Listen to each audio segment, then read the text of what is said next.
Class. आज remedial class का topic है आपका प्रोबेबिलिटी। काफ़ी बच्चों को पता होगा प्रोबेबिलिटी होता क्या है, और जिनको नहीं पता बताती हूँ। प्रोबेबिलिटी मीन्स होती है किसी काम के होने की, किसी भी एक्टिविटी के होने के चांसेस, उसके होने की संभावना कि कितने चांसेस हैं, चाहे वो परसेंटेज में हो चाहे वो फ्रैक्शन में हो। Okay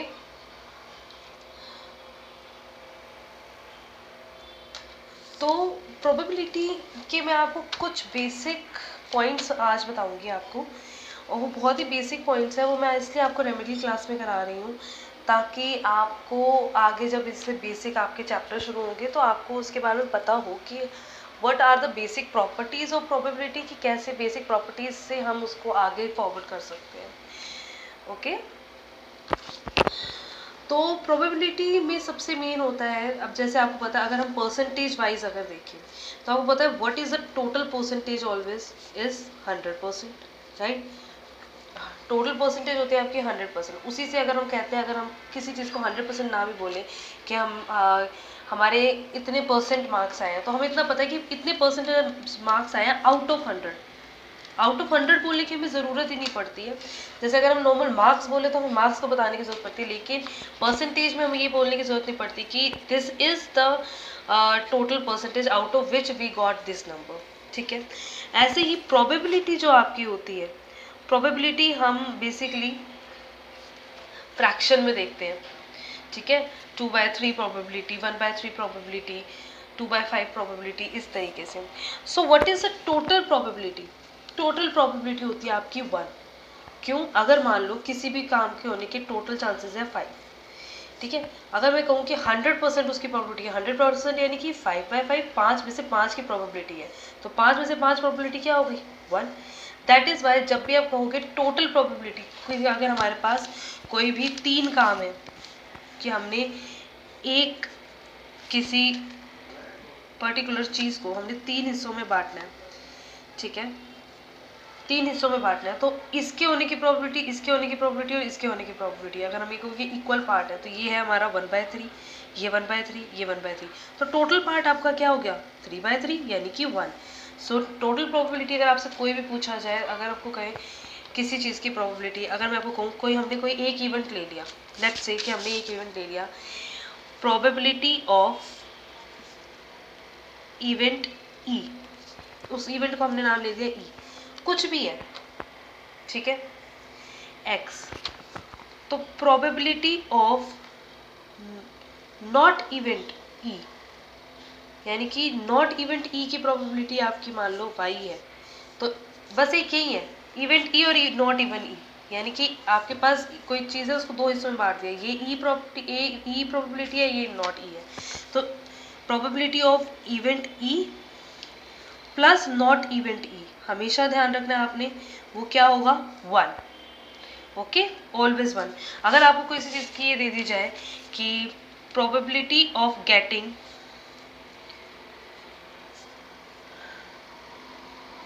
A grade, A+ grade in mathematics is 8/10। Okay, let's say हमने ये फ्रैक्शन में कर दिया, मैंने आपको बोला कि probability of getting A+ in mathematics is 8/10। तो आप, अगर मैं आपको ये कहूँ कि फाइंड द प्रोबेबिलिटी ऑफ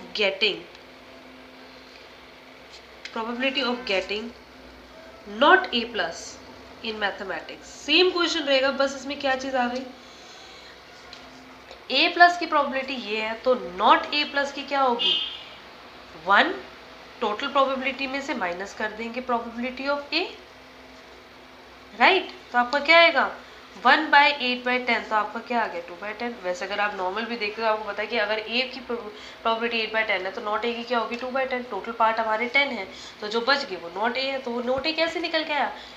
1 में से माइनस करके, यानी कि 10/10 में से, यानी कि टोटल प्रोबेबिलिटी में से माइनस करके आपका आ जाएगा नॉट A+। ये आपकी थी जो बेसिक प्रॉपर्टी है प्रोबेबिलिटी की। ठीक है, अब एक प्रोबेबिलिटी, अब आपकी प्रॉपर्टी आती है, प्रॉपर्टी क्या आपको बेसिकली सॉल्व करने की, कि जैसे एक नॉर्मल बेसिक क्वेश्चन होता है कि अगर हम एक डाइस, आपको पता है डाइस क्या होती है, जिससे आप लूडो खेलते हैं, जिसके अंदर 1 होता है एक तरफ, 2 होता है एक तरफ, 3 होता है एक तरफ, 4 होता है, 5 होता है और बाकी 6 होता है, राइट। टोटल आपके पास नंबर कितने होते हैं? टोटल आपके पास होते हैं 6, ठीक है, टोटल आपके पास होते हैं 6। तो अगर मैं आपको कहूँ what is the probability of getting 3, अगर मैं एक डाइस रोल करता हूँ, ठीक है, probability of getting 6, probability of getting 3, sorry I said 3, तो 3 आने की प्रोबेबिलिटी कितनी है? क्योंकि आपके पास ये 6 है, तो ये 6 में 3 हमारे पास कितनी बार आया? 1 बार। तो आपकी प्रोबेबिलिटी ऑफ गेटिंग 3 क्या है? 1 आउट ऑफ 6। और अगर मैं आपको कहूँ कि probability of getting even number, अब इवन नंबर आपके कौन कौन से हैं? 2, 4 और 6, यानी कि 2, 4 और 6 है, तो कितने हैं? 1, 2, 3, यानी कि probability of getting even number कितना है? 3 आउट ऑफ टोटल, यानी कि 6। इस तरीके से आप निकालिए प्रोबेबिलिटी, ठीक है।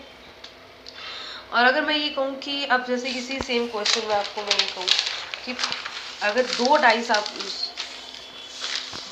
अगर आप उछाल रहे हैं, ठीक है, 2 डाइस यानी कि आपके पास ये 6 आएंगी 2 बार, राइट। 2 डाइस आप उछाल रहे हैं, तो टोटल हमारे पास कितनी हो गई? टोटल आप कहेंगे कि हमारे पास 6 और 6 12 हो गई, लेकिन चांसेस इस तरीके से नहीं है, क्योंकि चांसेस आपके पेयर बन जाएंगे, एक में 1 आया तो एक में 1 आया, एक में 1 आया तो 2 आया, 1 और 3, तो इसी वजह से टोटल आपकी कितनी हो जाएंगी? इसमें आपकी 6 इंटू 6, ये आपका होता है इवेंट कंप्लीशन और नॉट कंप्लीशन में इंटू यूज करना, ठीक है।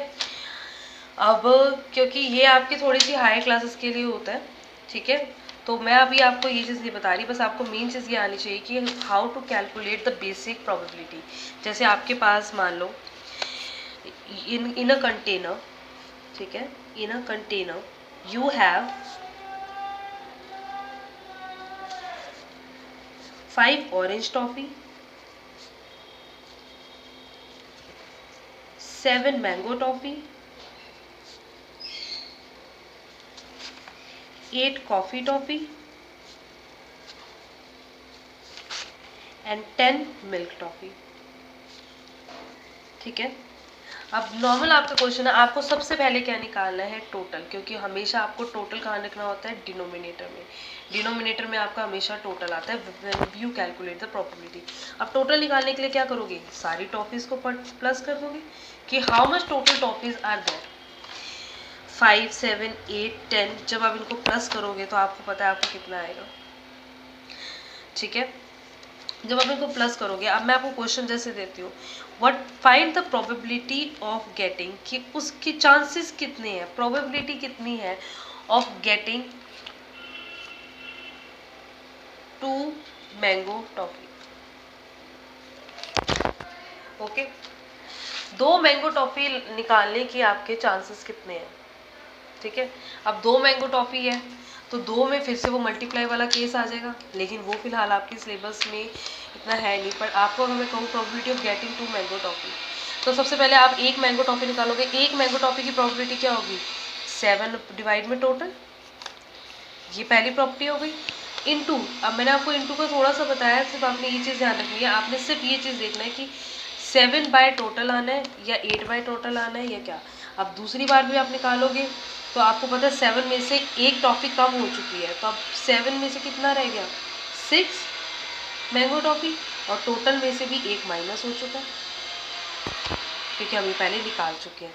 ये होता है मल्टीप्लाई वाला केस। अब नॉर्मल अगर आपके पास क्वेश्चन है what is the probability of getting, कोई नंबर नहीं दे रखा कि कितनी टॉफी निकालनी है, what is the probability of getting milk toffee, तो आप कैसे निकालेंगे? Probability of getting milk toffee is equal to number of milk toffee divide में टोटल नंबर, ये होता है आपकी probability of getting milk toffee.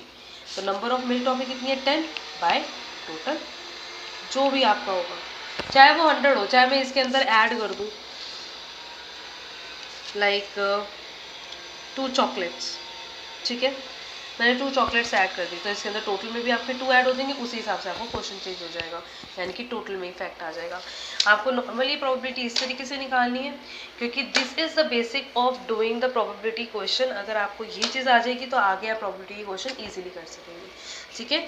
तो ये प्रोबेबिलिटी के आप क्वेश्चन अपनी डे टू डे लाइफ में भी यूज़ करते हैं, ठीक है। तो ये चीज़ आपने ट्राई करके देखनी है, ठीक है। लाइक अगर आपके पास 3 पेयर ऑफ शूज़ है, ठीक है, पेयर 1, पेयर 2, पेयर 3। अब आपको कहीं जाने के लिए आपको इन तीनों में से कोई एक शूज सिलेक्ट करना है, तो what is the probability of getting second? आपको पता है ये 3 में से आपको एक चुनना है, तो उसकी प्रोबेबिलिटी 1 है। लेकिन अगर आप ये कहते हो कि मेरे को थर्ड वाला ज़्यादा पसंद है, थर्ड वाले की चांसेस 20% ज़्यादा है, तो आप क्या करोगे, 1/3 में प्लस 20% करोगे। वो हिसाब भी अलग से बताऊंगी। लेकिन अगर आपने कोई भी बायसनेस नहीं है, इक्वल करना है, हेड आपको कोई कॉइन टॉस करना है, आपको हेड या टेल लाना है, हेड आने की प्रोबेबिलिटी क्या होगी, 1/2, क्योंकि टोटल क्या है, टोटल प्रोबेबिलिटी या तो हेड है या टेल है, यानी कि टोटल 2। उसमें से हेड कितनी बार आ सकता है, एक बार, और टेल कितनी बार आ सकता है, वो भी एक बार। प्रोबेबिलिटी ऑफ टेल ये, प्रोबेबिलिटी ऑफ हेड ये, और इन दोनों के अलावा कुछ आ नहीं सकता, तो हम टेल को नॉट हेड भी कह सकते हैं और हेड को नॉट टेल भी कह सकते हैं। और इन दोनों को प्रोबेबिलिटी को प्लस करोगे तो क्या आएगा, 1/2 प्लस 1/2 1। ओके, अब जैसे मैंने यहाँ पे एग्जांपल लिया, इनकी सबकी प्रोबेबिलिटी 5/टोटल, 7/टोटल, 8/टोटल, 10/टोटल, जब आप इसको करोगे तो उन सबका टोटल करोगे तो प्रोबेबिलिटी आपकी आएगी 1 ऑलवेज, ठीक है। तो ये बेसिक प्रॉपर्टीज आपने ध्यान रखनी है, और ये क्वेश्चन आपने एक तरीके से अपने आप थोड़े से एग्जाम्पल्स अपनी हॉलीडे होमवर्क में आप ये चीज़ भी ट्राई करेंगे, ठीक है। Thank you.